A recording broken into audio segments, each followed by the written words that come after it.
There are no like really big Hardwell tricks if you're here today. It's well, I can show you if you want to listen to it. You can tell how it sounds.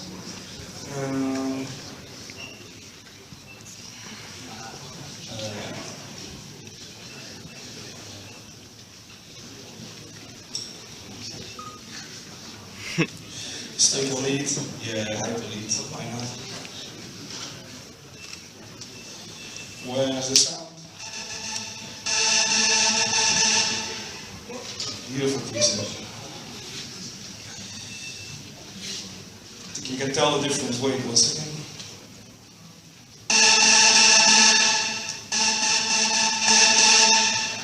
There you go. Just talking about loudness war. Now this is one of. It's getting punchy. It's getting punchy. The reverb sounds way better now. You actually can hear the tail of the reverb. I think this is my favorite compressor. If it comes to mastering, I use the glue compressor. What's the name of it? Oh, yeah, Cytomic, the glue. And most for limiting, I use. It depends on the track though.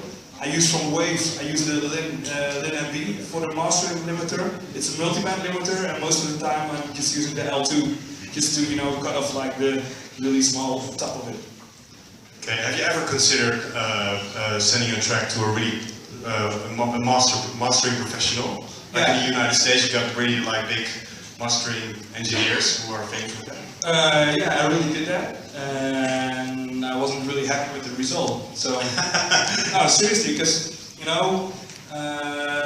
my tracks are made, even the more popular tracks are made for the dance floor. So, actually, it doesn't matter how hard they sound or how they are EQ'd. Because most of the time, rule number one: there are no rules in music. It doesn't matter if there's like 200 minutes frequencies in a track. If a track sounds good, it sounds good. I think if you send, for example, a WW track or a Showtech track to a mastering guy in whatever, the UK or the US, they will cut down all the beat frequencies because they're so hard mixed, around the 1K and 2K frequencies. Because that works on a festival. That's the frequency that's, going all the way. It slides off your head, literally. And I think if you send it to like a professional mastering company, they will just cut out all those frequencies because it's not their rule to do that, and it's not radio friendly. So they want to have like a certain line, the perfect line your track should sound. There's no perfect line your track should sound. The only thing that's perfect is if it works on the dance floor. And maybe it's also character of a track. Exactly, yeah. And do you master differently for radio than for a contract you play? Yeah, completely different. There's a lot of my club tracks have a lot of sub bass and a lot of low end, and for the radio I cut out all those frequencies, everything underneath the 40 Hertz, and even if it comes to like the loudness war, the way you limit your tracks, you need a lot of headroom if you send a track to the radio. Since the radios are already limiting and compressing your track. They really do. Yeah, they really do. So yeah, you need a lot of headroom for the radio. Alright. Good. Jazz, harmony, or 7th chords, or is it mostly major or minor? Is there? I think, well, let's say 90–95% of all dance tracks are minor. There is space if you want to go to like more jazz chords, like as you mentioned, like 7th chords. There are only a few guys who use it. If I use it in my tracks start to sound too emotional, it's not working personally to me, but guys like Madian is a perfect example. He's using it all the time. And sorry, who? Madian. Okay. Porter Robinson has done it on his new album. So, if you do that, you go for a specific sound.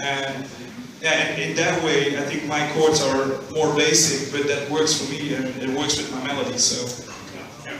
Thanks. Any other questions? That's from Noveltech. It's called the Character, and actually that's a plugin that takes the character in the song, that boosts the character in the song. This is definitely one of my favorite plugins. Noveltech. Well, let me play around with it for a second. Cool.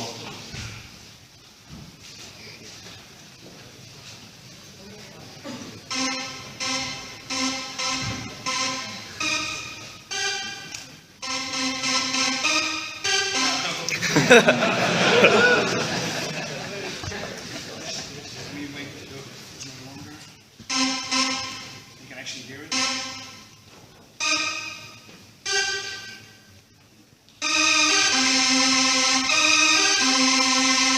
You have different presets here. This is one of my favorite plugins. It works for bass lines, for kick drums, vocals, drums. I use the techno synth preset or the piano. The piano is more aggressive. But let's open the techno synth one.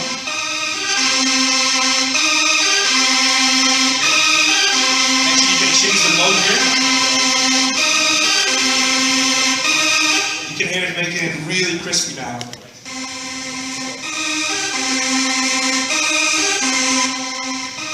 That's quite a difference. A lot on tour, like studio. You see all these guys who are in the studio 24/7. It's hard to be in your A game in the studio while you're around the world all the time. Yeah, I'm really jealous. I want to be in the studio 24/7, and that's the thing I really miss about being on the road all the time. Well, as I mentioned, I'm just subscribed to all the emails, all the mailing lists from all the plugins, and sometimes they ask me to actually test it on forehand, and I always try to keep up with all the techniques if it comes to, especially like EQs and compressors. And as I said, the Ozone 6 it really impressed me, and the new EQ from Fat Filter, the Pro. Another way to separate your bass line and your kick drum or whatever you sing in your vocal. Cool. It's better. It sounds more natural. It actually complements the sound because a lot of reverb have their own character. You already it sounds like. I always love those preset names like Big Church #2. You know, and it actually sounds like a big church. Well, this is basically the reverb. As you can see, it's panning now, the left corner. Well, I think the whiteness is done now for me. Robert. Sorry, Apple, but seriously. It's so complicated. I'm on Logic since Logic 7, and Logic 7, 8, 9, every time it's really improved. And with Logic 10, even my key combinations, they don't even work on Logic 10. Everything is in a different position. Besides that, my whole CPU is dropping down by opening Logic 10, and besides that I use a lot of 32-bit plugins which are not working in Logic X, so I'm really happy on Logic 9. So what's your sound here? Personal question, did you ever produce a track which is totally different from the sound we know, totally different from the Hardwell sound, like for example a tech house or a deep house track? Yeah, I produce a lot of deep house, tech house tracks, even a lot of hip hop beats, dubstep things, more ambient things, with a few trance records. I think as a producer it's fun, you know, just to explore other genres, and you're learning a lot from that, because I used to use a lot of hardstyle tracks as well, and producing a hardstyle track is completely different. Even from the way of mixing, you know, because the low end is way more important than your kick drum. Actually, in a hardstyle track, when you play your kick drum, your track is finished because you filled up the whole spectrum. And then besides that, then the big, heavy, aggressive synth needs to be on top of that and even cut out in the mix. And even it sounds way louder than all the other tracks we do in the EDM scene. So making a hardstyle track, that really opened my mind, and it showed me a completely different way if it comes to EQing. So how did you respond when you received the Headhunters remix of your track Spaceman? Because it's really, well, in a way, it's a Hardwell track still. Yeah.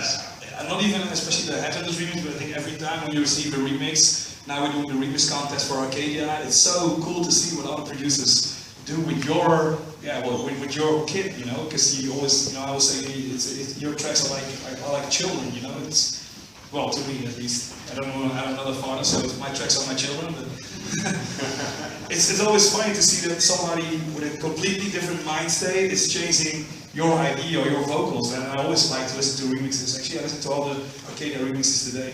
How many demos do you get during a week? We're receiving 500 demos today now on review. Yeah, on the whole tracks here. Well, this is exciting. I'm already ashamed by showing you guys this.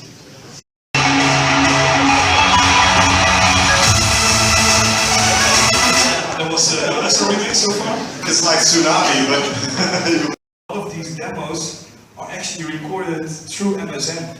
So when I was on MSN with Matthijs, I just sent him like all those sound snippets, and he saved those sound snippets. It was really funny to hear this. I don't even know what I'm gonna play. This is 2012, just chords.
Before he also only the Would you release it when you move? it sounds outdated now. It's the first version. This is what we've done after one studio day, and yeah, if maybe we're gonna finish it up in the future. I don't know.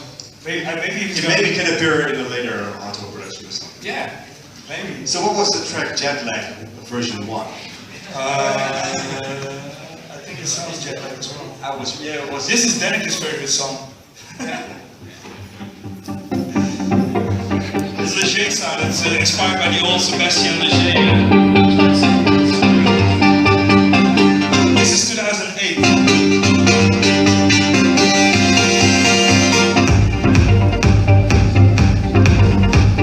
That's it. That's the only thing I did. And then we asked about deep house tracks. This is one of the tracks. It's more tech house. This is 2009.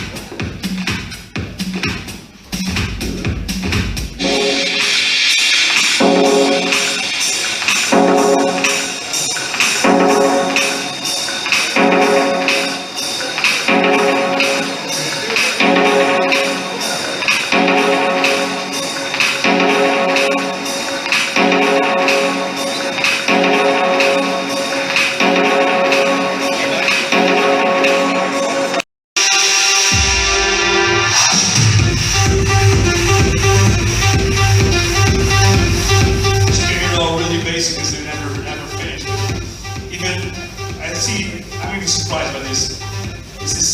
There was another Spaceman version, vocal version. So this is not like the Mitch Crown version calling you Spaceman. This was Heather Bright from Never Say Goodbye doing the Spaceman.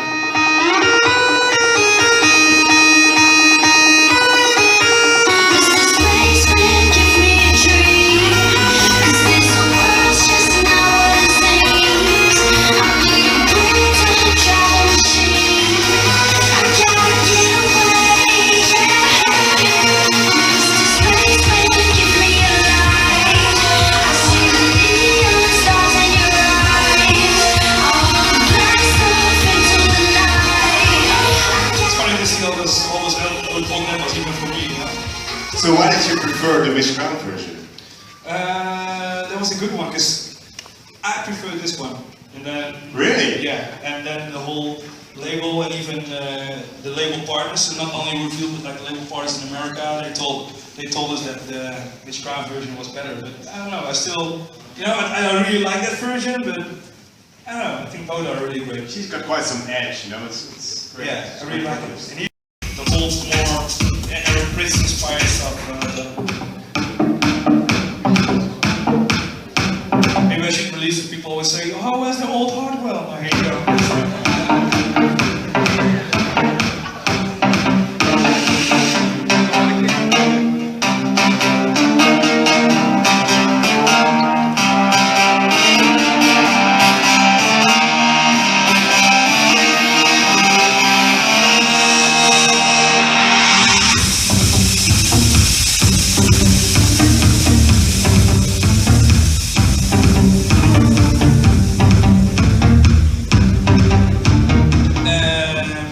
you change something in the screen though, because the screen is. I think somebody is taking over my MacBook or something.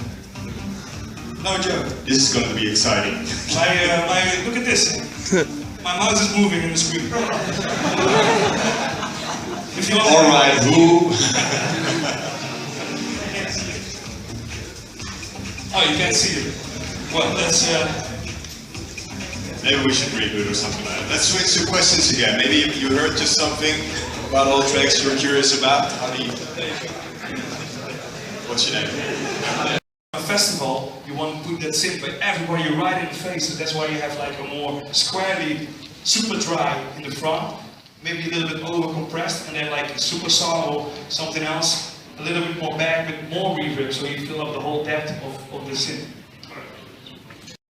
Producing more or less the same style now. What do you think is the main element now to really stick out? I think still one of the most important things is just the catchiness of the melody, or really a great idea, you know.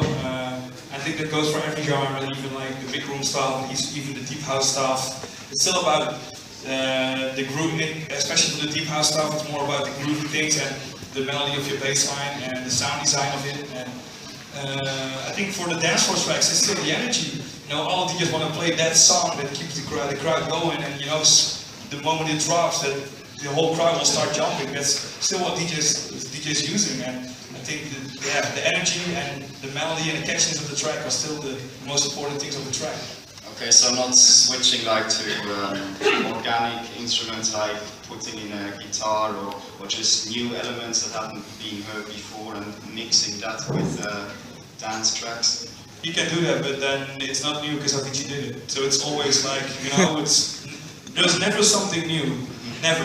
Even if people are saying like, oh, it sounds so new and whatever. There's never a song that's really something new. It's always back then, you know. Even if you listen to Daft Punk, you know, we already had Depeche Mode, which is always also like, you know, before Injustice, you know, like so many guys that have done everything before. And even with EDM, everybody's like, oh, everything sounds the same. Yeah, that's true, but every rock band back then sound also the same. If you're gonna listen to another popular bands, with the upcoming bands, they always sound like somebody else. So, you know, that's my opinion about dance music. People should stop complaining and more enjoying it more. Okay, thank you.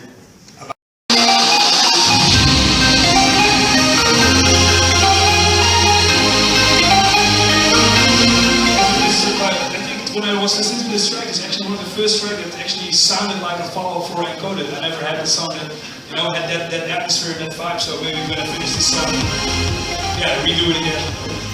But like the rest of the tracks were just like a couple of ideas. These are like really old. It's all 2007, 8, 9, 10, 11. So I love a lot more of these ideas in the studio at home. And sometimes, yeah, I just use like old demos to finish. Thank you.